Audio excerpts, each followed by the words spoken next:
Olá a todos, esse é mais um Necton Convida e hoje a gente tem o prazer de receber aqui ele que é um dos fundadores e vice-presidente do PSD, Guilherme Campos. Guilherme que também é diretor do Sebrae e foi presidente dos Correios. Esse é um dos principais motivos que nos traz aqui hoje para bater esse papo com o Guilherme. Guilherme, tudo bem? Muito bom dia, seja bem-vindo. Tudo bom, Giovanni? É um prazer estar falando com você, com todas as pessoas que acompanham a Necton, poder falar um pouquinho da passagem pelos Correios e os assuntos que você acharem cabíveis para esse bate-papo. Podemos falar de Ponte Preta também, não tem problema, tá? Ponte Preta, tá, eu ia ficar muito feliz de poder falar de Ponte Preta, mas como eu sou corintiano, vai doer meu coração, então eu não vou falar muito, tá? Se dói seu coração, imagino que dói em mim, hein?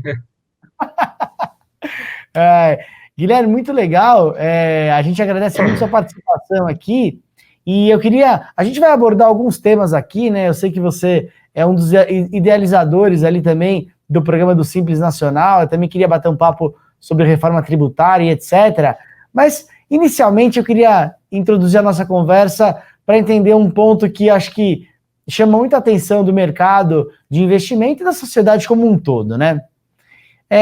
Quais são as forças econômicas que dificultam tanto a privatização dos Correios? Eu diria que são forças econômicas. É muito mais complexo que puramente economia. Os Correios são uma empresa muito grande mesmo.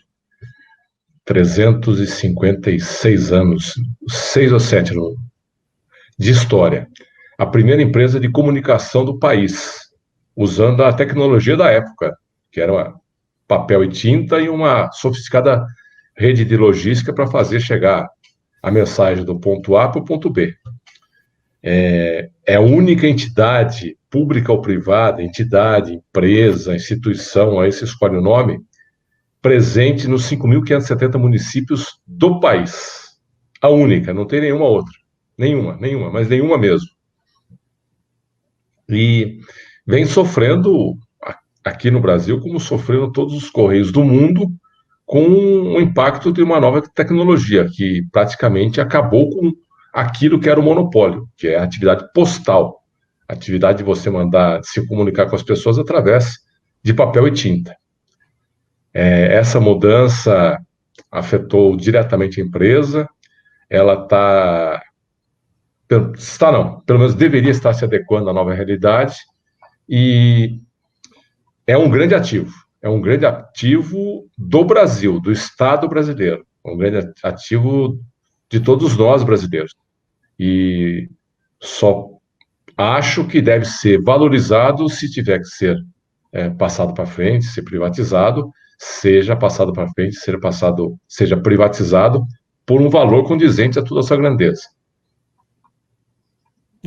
Acho que isso é um ponto aí de difícil análise, né, por parte do mercado financeiro, uma vez que o Correio ele não tem capital aberto, então a gente, para fazer um valuation do Correio ali, tem uma série de premissas complexas de analisar, né?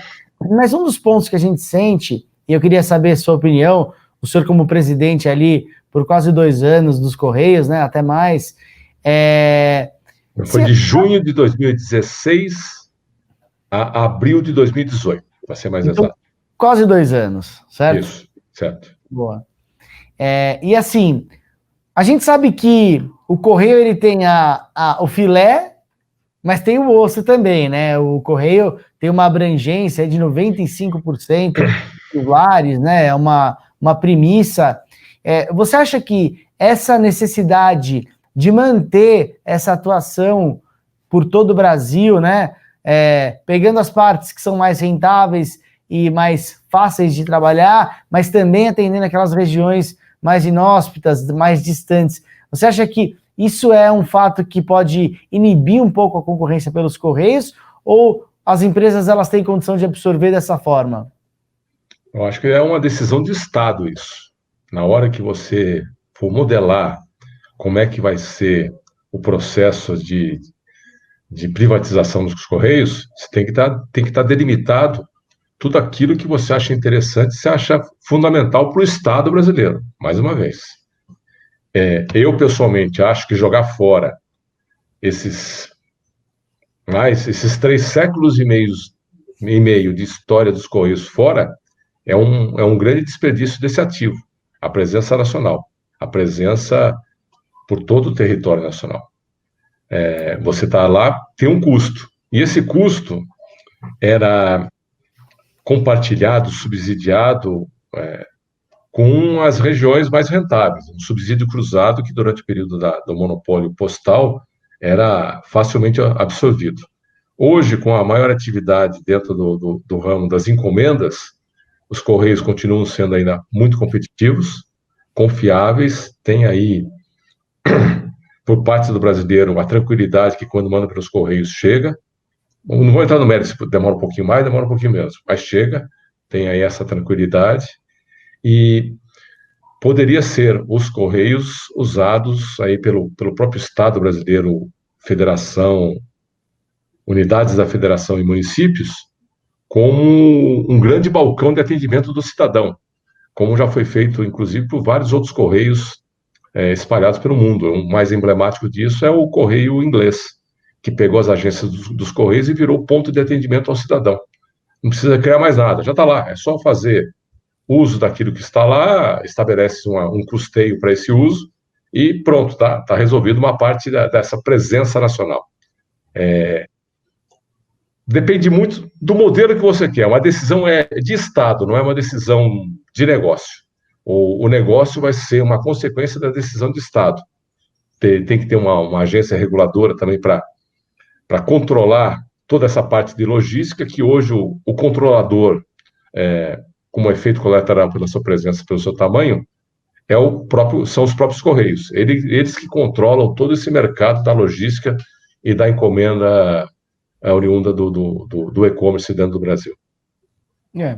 E, na sua visão, com toda a experiência que você passou junto à presidência dos Correios, o senhor acha que você consegue ter uma ideia de valor de mercado de uma companhia como essa? Não faço nem ideia. É uma avaliação ou evaluation que vocês gostam aí de falar. Depende muito do modelo que você quer fazer.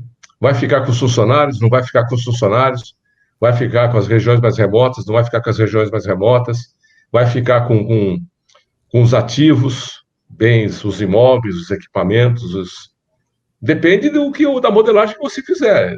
Cada modelagem que você faz, você pode ter um valor. Aí, volta a insistir. É uma decisão de Estado. O governo hoje estuda fazer uma PEC para desestatizar, né, o Correio. Não é desestatizar. A PEC é para tirar o monopólio dos Correios na área postal. Eu, sinceramente, acho que é uma medida inócua. O monopólio está acabando. Se está acabando, você vai fazer uma lei para regulamentar a morte de alguma coisa que está acabando. Isso não vai mudar nada, porque o grande mercado hoje é o das encomendas. As encomendas é concorrencial, não tem nada de monopólio. Sim.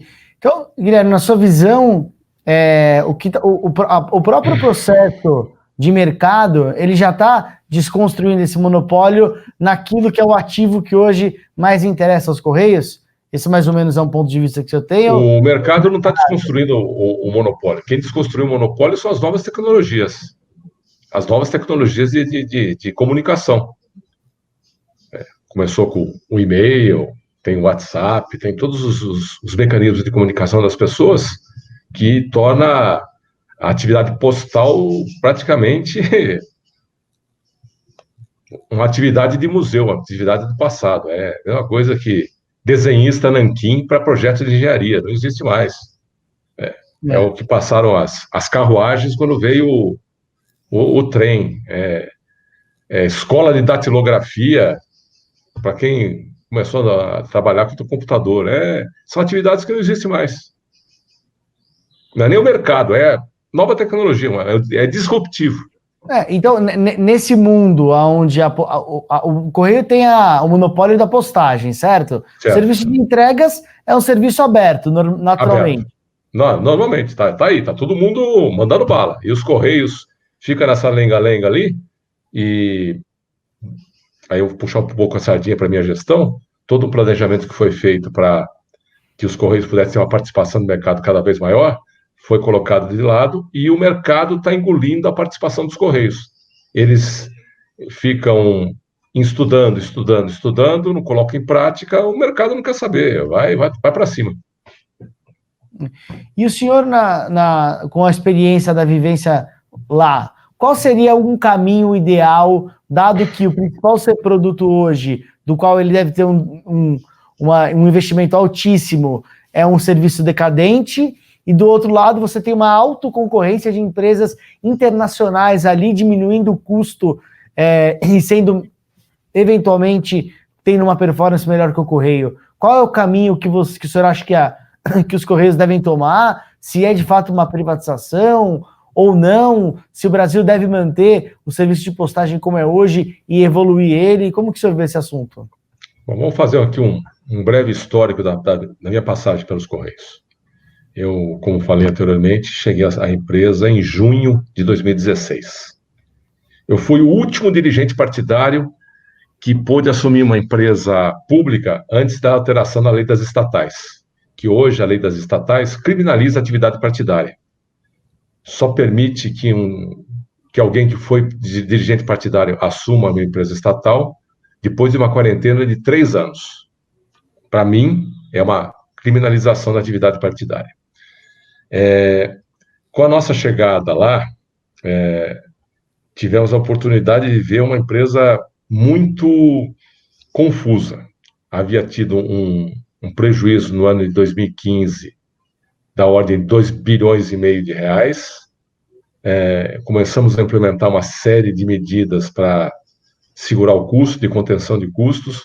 Trouxemos esse prejuízo para 2016 em 1,5 bilhão, e começamos a implementar uma série de mudanças. Fomos ao mercado contratar uma empresa de assessoria que participou do processo de reinvenção dos principais correios do mundo.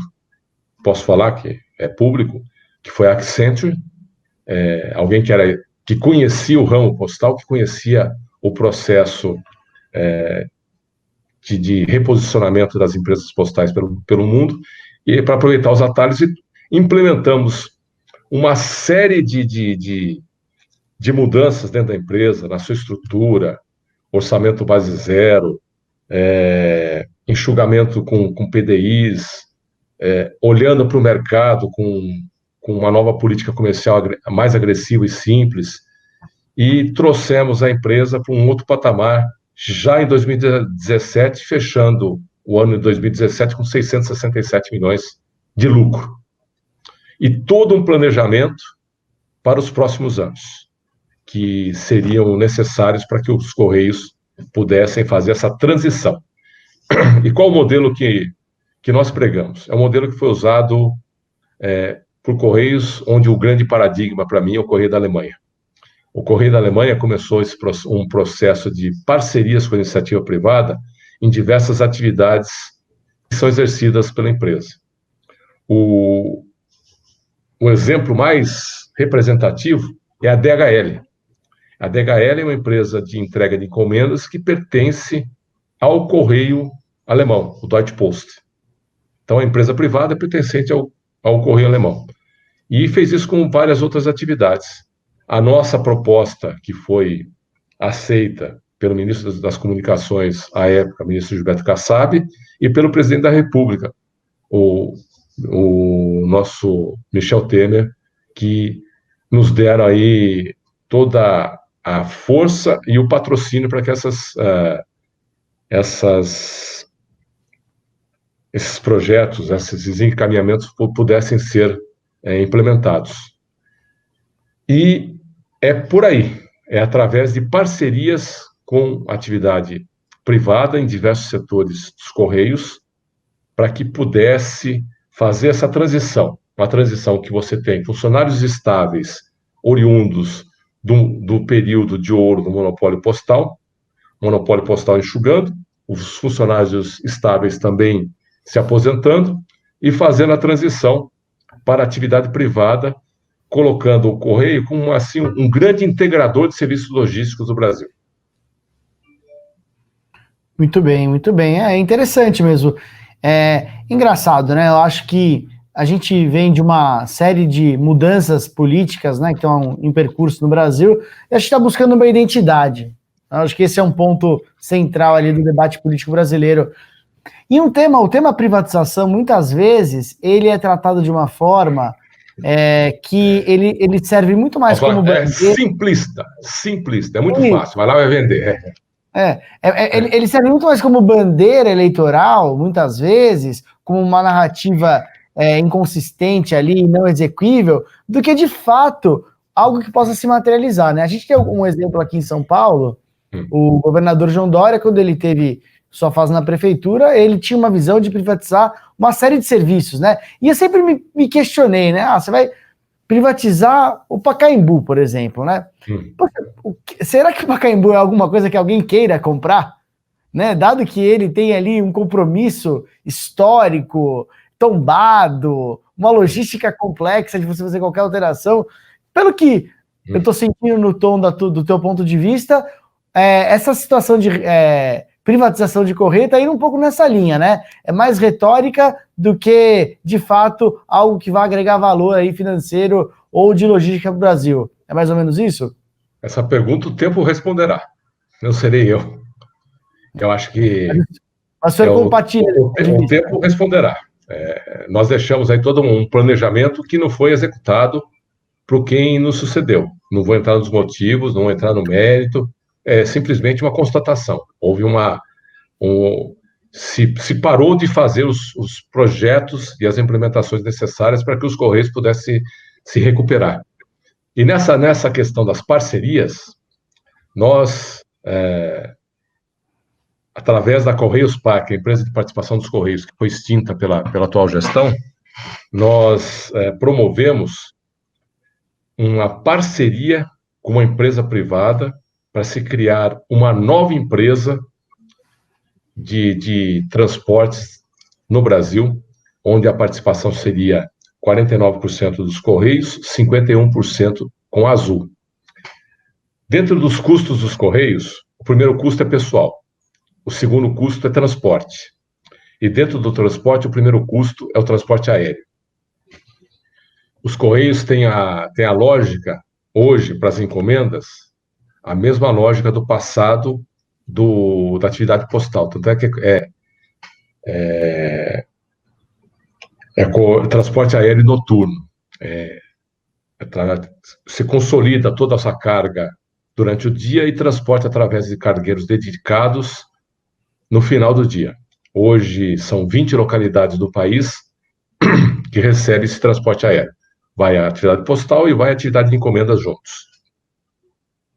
Com essa parceria que nós estávamos colocando, a expectativa é que esse custo anual, que à época era da ordem de 600 milhões, pudesse ser reduzido em até 240 milhões, com a contratação dessa empresa, que pegaria as encomendas que os Correios já tinham e têm, juntamente com a barriga de aviões de passageiros, o seu transporte de passageiros no dia a dia, que viaja, na maioria das vezes, vazia, transportando mercadoria. Juntaria as duas coisas.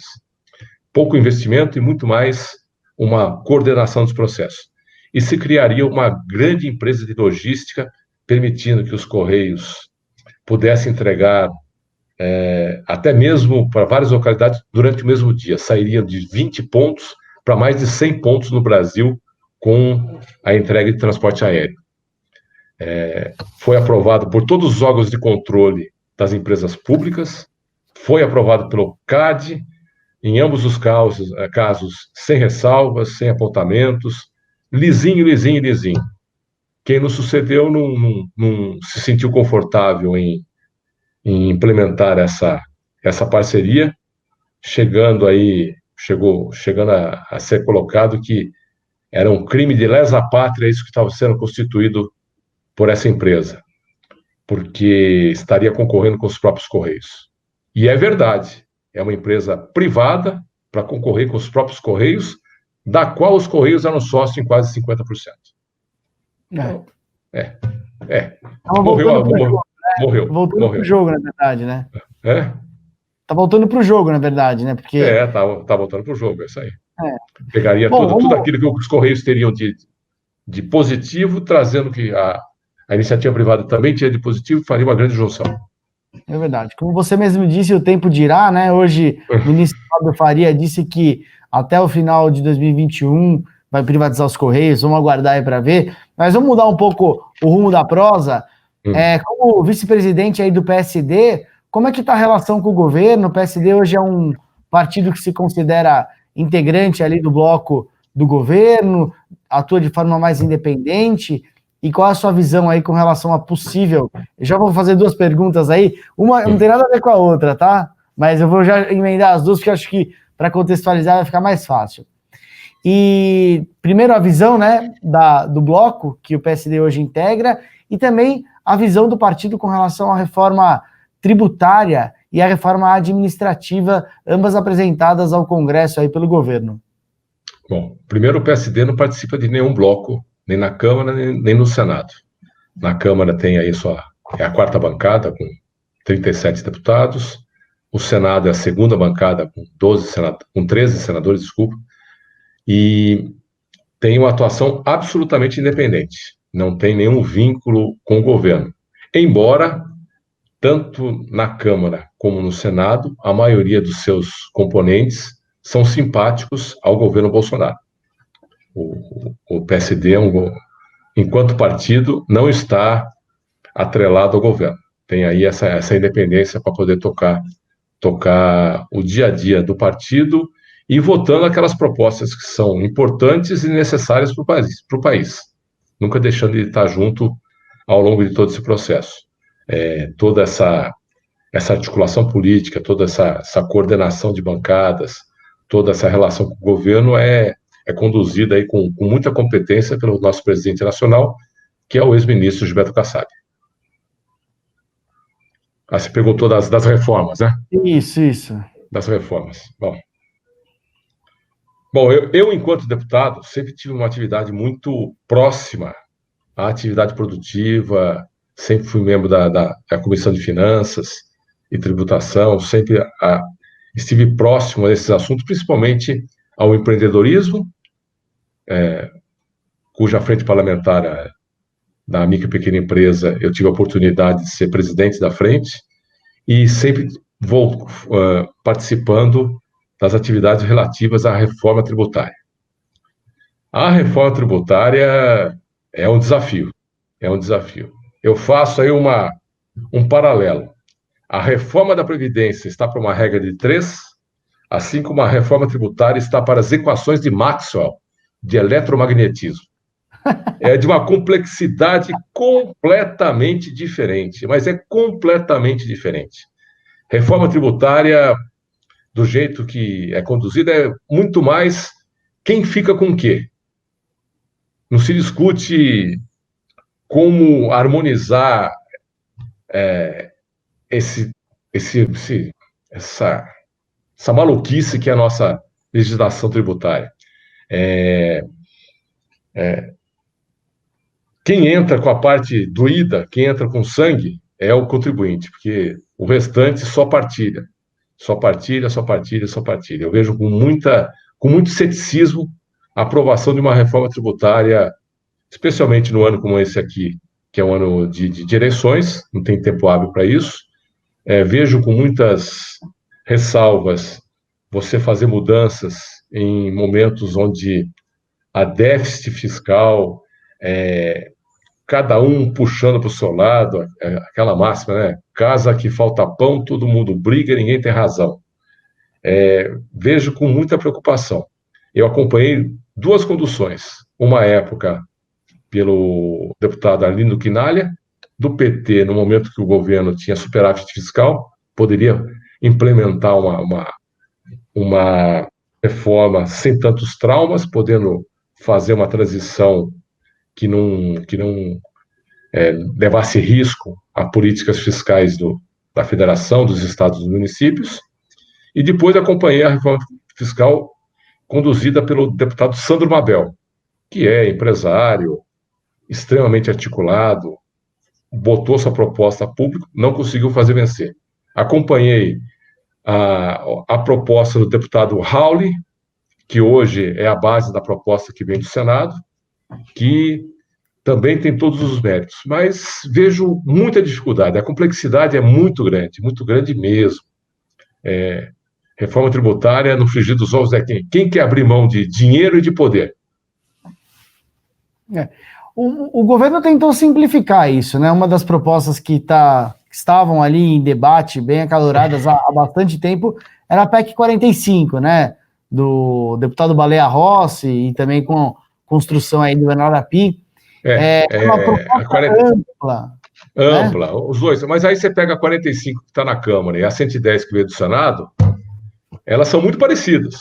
São muito parecidas. Você pega um detalhe ou outro aí, mas são muito parecidas. Agora eu quero ver implementar. Mas e a do governo? Eu quero ver implementar. Do governo, nem ele sabe. Do governo é CPMF. É uma proposta que venha com uma cobrança de imposto através de transação financeira, transação na atividade, na atividade do comércio eletrônico, mas é um novo imposto. Se esse novo imposto for para trocar, dá para se pensar. Se for um novo imposto para crescer, não dá nem para pensar. É complicado, é muito complicado. Guilherme, eu embarcaria na seguinte proposta para agora: um processo de simplificação.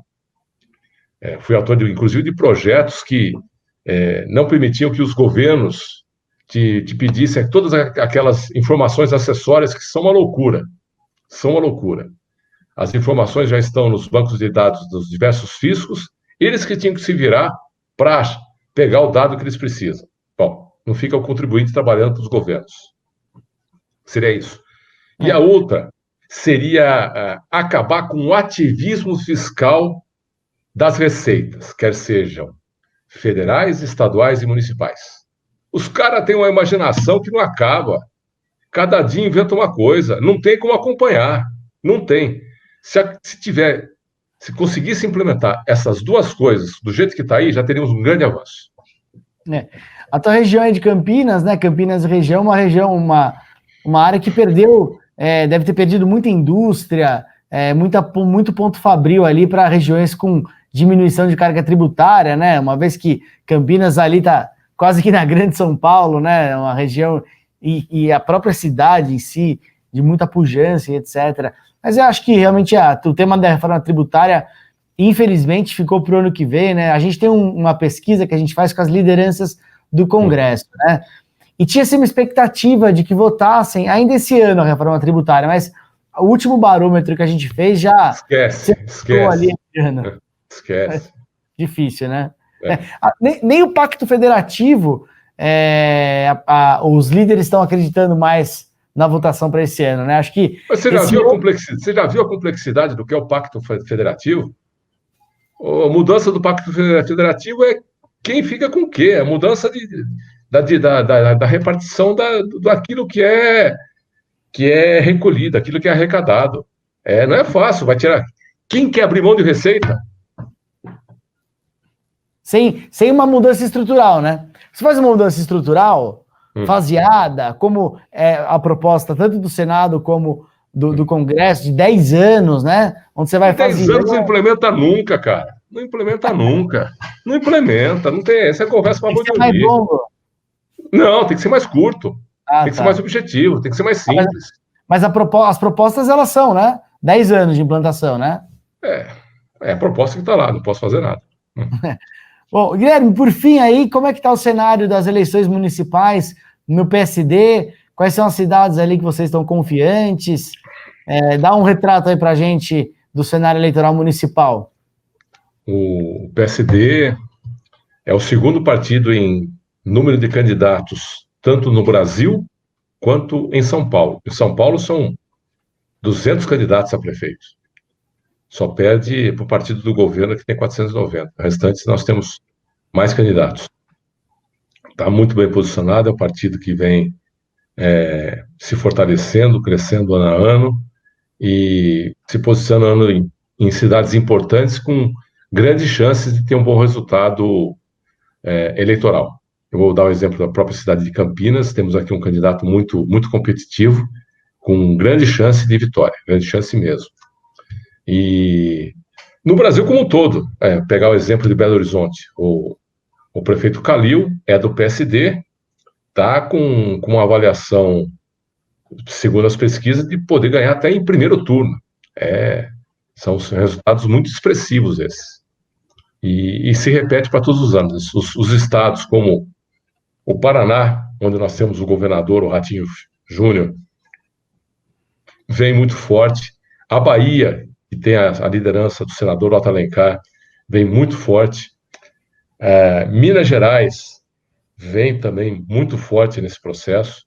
Só para falar os estados mais robustecidos aí na questão partidária.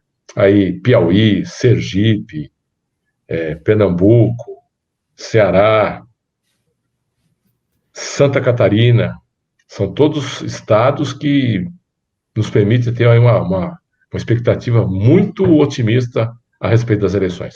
Agradeço imensamente o seu tempo, Guilherme. Foi um baita de um prazer recebê-lo aqui no nosso bate-papo.